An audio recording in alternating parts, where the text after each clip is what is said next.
আসসালামু আলাইকুম প্রিয় এইচএসসি ব্যাচের শিক্ষার্থীরা। আজকের ক্লাসটা কিন্তু খুবই স্পেশাল। গাড়ির কাজ ভিজবে কিনা এই টাইপের যে ম্যাথগুলো আসে আপেক্ষিক বেগ থেকে, এটা অনেকের কাছে অনেক কঠিন লাগে, বাট আজকের ক্লাসটা তুমি মনোযোগ দিয়ে করো। এই কনসেপ্টটা ইনশাল্লাহ তোমার একদমই ক্লিয়ার হয়ে যাবে, যেটা তোমার অ্যাডমিশনে প্রচুর হেল্প করবে। পাশাপাশি একাডেমিকেও কিন্তু কমন চলে আসতে পারে। জাস্ট তোমাকে ভাইয়া ক্লাসটা মনোযোগ দিয়ে করতে হবে। চলো আমরা এখানে কিছু বিষয় বুঝবো। এটা একটা গাড়ি। ধরো তোমাকে অনেক সময় প্রশ্ন বলবে যে গাড়ির পিছনের কাজ ভিজবে কিনা বা গাড়ির সামনের কাজ ভিজবে কিনা। এই সিস্টেমগুলোকে তোমাকে ভালো করে বুঝতে হবে। তো তুমি একটু ভালো করে ফলো করো যে আসলে এখানে বৃষ্টি কিভাবে পড়লে গাড়ির পিছনের কাজ ভিজবে না। কিভাবে পড়লে বলো তো? আমরা যদি বৃষ্টিটাকে এভাবে ফেলি, ভালো করে ফলো করো। যদি এভাবে বৃষ্টি পড়ে, সিনারিগুলো একটু বুঝো। এইভাবে যদি বৃষ্টি পড়ে ভাইয়া, তাহলে কি ঘটবে? গাড়ির সামনের কাজ ভিজে যাবে, তাই না? এই এই অ্যাঙ্গেলে যদি বৃষ্টি পড়ে, তাহলে কিন্তু গাড়ির দেখো এই যে পিছনের কাজ ভিজবে না।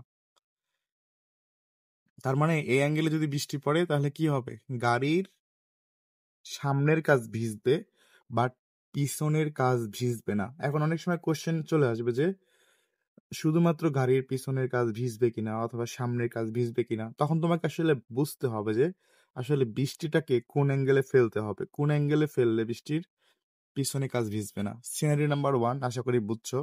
এরপর অনেক সময় তোমাকে কোশ্চেন করতে পারে যে কিভাবে বৃষ্টি পড়লে সামনের কাজ ভিজবে না। তো ভাইয়া, তোমার মধ্যে কিন্তু এতটুকু বেসিক অলরেডি ডেভেলপ হয়ে গেছে।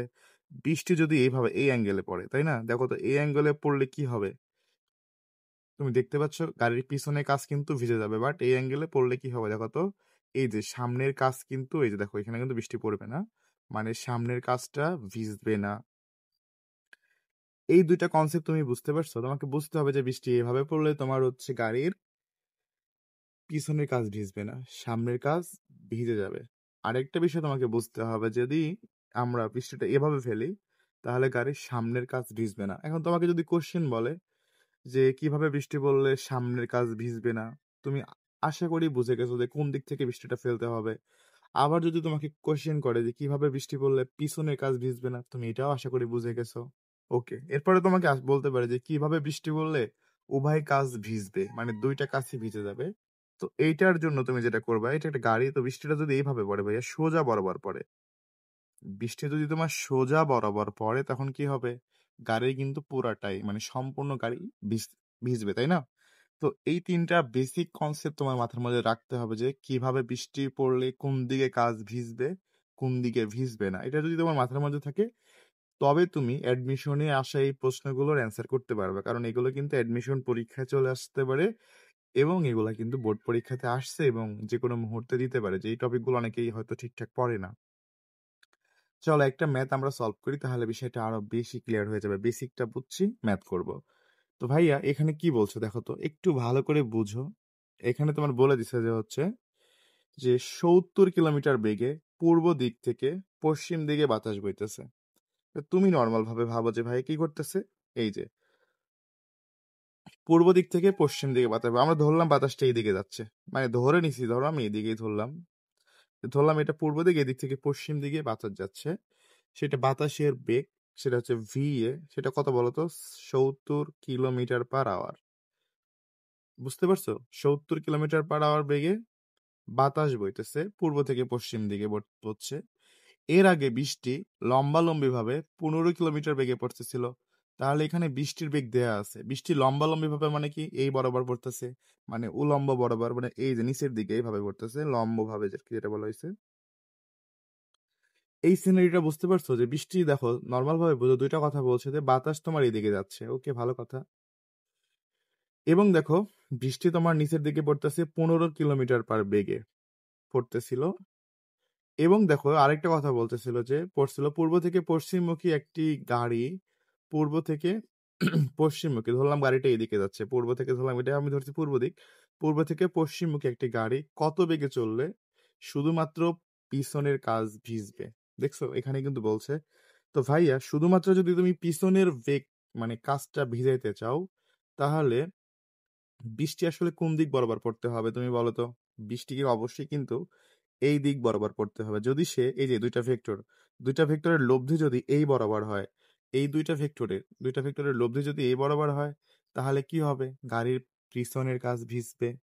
কোশ্চেনে বলছে শুধুমাত্র পিছনের কাজ ভিজবে। তো এটা একটা সিনারি আমরা ভেবে নিলাম। এটা আমরা জাস্ট ভাবছি যে সিনারি। ঠিক আছে? এখানে কিন্তু আরো একটা বেগ আছে, যেটা হচ্ছে তোমার গাড়ির বেগ। এখানে ৩ টা জিনিস একসাথে চলতেছে, বুঝছো? গাড়ি তো এখানে একটা নির্দিষ্ট বেগে যাচ্ছে, তাই না? কারণ গাড়িও দেখো পূর্ব থেকে পশ্চিম দিকে যাচ্ছে। আমরা একটু লাল কালার বা আলাদা একটা কালার দিয়ে বোঝানোর চেষ্টা করি। এখানে ৩টা বেগ কাজ করতেছে। বাতাস এদিকে বইতেছে, ভালো কথা। তারপরে গাড়ি এদিকে হচ্ছে বাতাসের বেগ ভি এর সমান এত। আর ভিসি গাড়িও কিন্তু পূর্ব থেকে পশ্চিম দিকে এইদিকে যাচ্ছে। আর বৃষ্টি তোমার এইদিকে পড়তেছে। এখন তোমাকে বলছে যে কত বেগে গাড়ি চালালে পিছনের গাছ ভিজবে। তো আমরা এখানে নাম্বার ওয়ান সিনারিটা এতটুকু বুঝতে পারলাম যে বৃষ্টি যদি এইভাবে পড়ে, মানে এই দিক বরাবর পড়ে, তাহলে কি হবে? পিছনের কাজটা ভিজবে। নাহলে কি ভিজবে? ভিজবে না। তো এই সিনারিটা তোমরা বুঝছো। কারণ আমরা দেখো মূল চিত্রটাকে একটু অঙ্কন করি এখানে পরবর্তী স্টেপে, তারপর অ্যান্সারটা হয়ে যাবে। দেখো ভালো করে বুঝো। এখানে হচ্ছে তোমার বাতাস যাচ্ছে এইদিকে, যেটা হলো ভি এ। বাতাসের বেগ 70 কিলোমিটার/আওয়ার। ওকে, এখন ফলো করো। বৃষ্টি তোমার হচ্ছে নিচের দিকে পড়তেছে। বৃষ্টি নিচের দিকে পড়তেছে তোমার কত বেগে? 15 কিলোমিটার/বেগে। এটা হচ্ছে বৃষ্টির বেগ ভি আর। আর এই যে দেখো, যে ভিজে তার সাপেক্ষে ধরতে হবে। এখানে যে বাতাস যাচ্ছে, বৃষ্টি পড়তেছে, বাতাস আর বৃষ্টি এই দুটো তো ভিজতেছে না, এখানে ভিজতেছে কে বলতো? গাড়ি। আমরা আগে একটা বেসিক পড়াইছিলাম, তোমরা যারা পড়নি চাইলে বেসিকটা পড়তে পারো, ক্লাস করে নিলে ক্লিয়ার হবে যে আসলে যে ভিজবে তার সাপেক্ষে ধরতে হবে। আর আপেক্ষিক বেগের ক্ষেত্রে যার সাপেক্ষে ধরবো তাকে আমি উল্টায় দিব।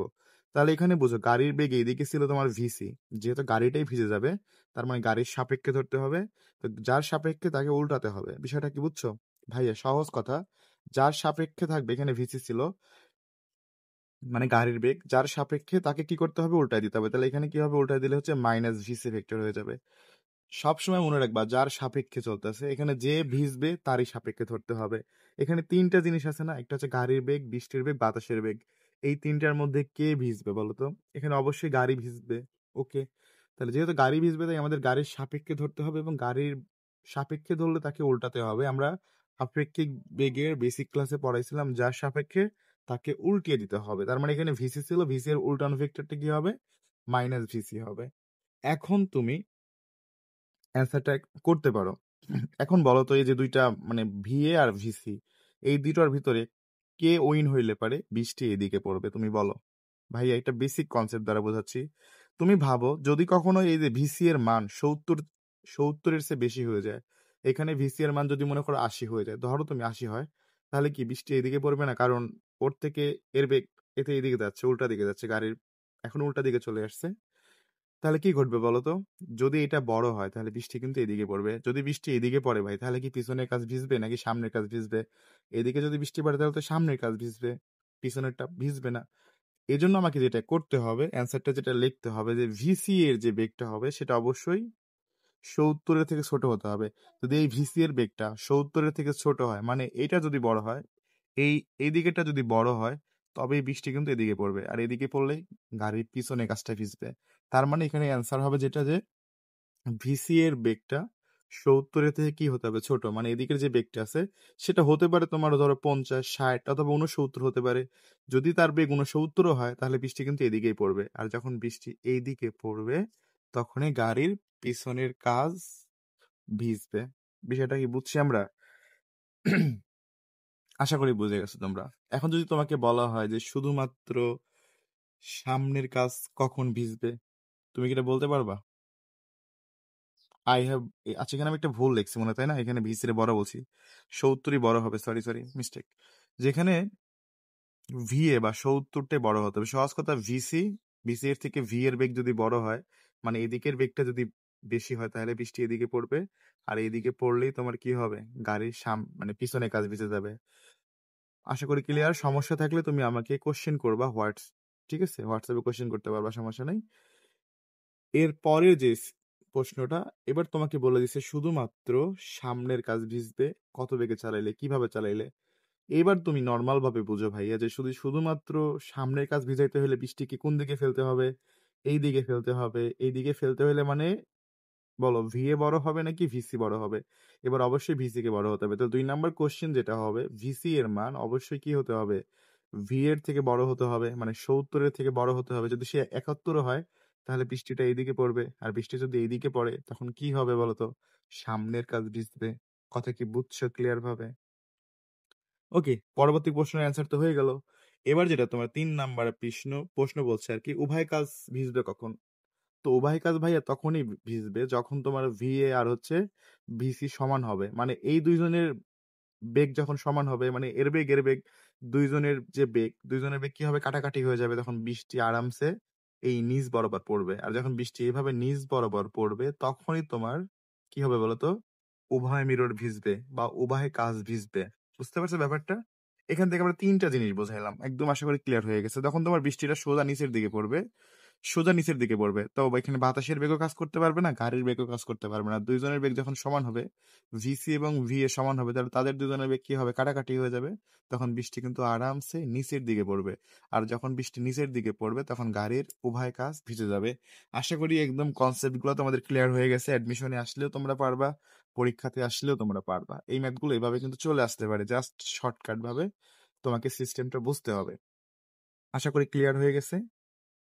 আর যদি না বুঝো, সমস্যা থাকলে তুমি কিন্তু আমাকে হোয়াটসঅ্যাপে অবশ্যই জানাতে পারো যে স্যার আমি বুঝি নাই।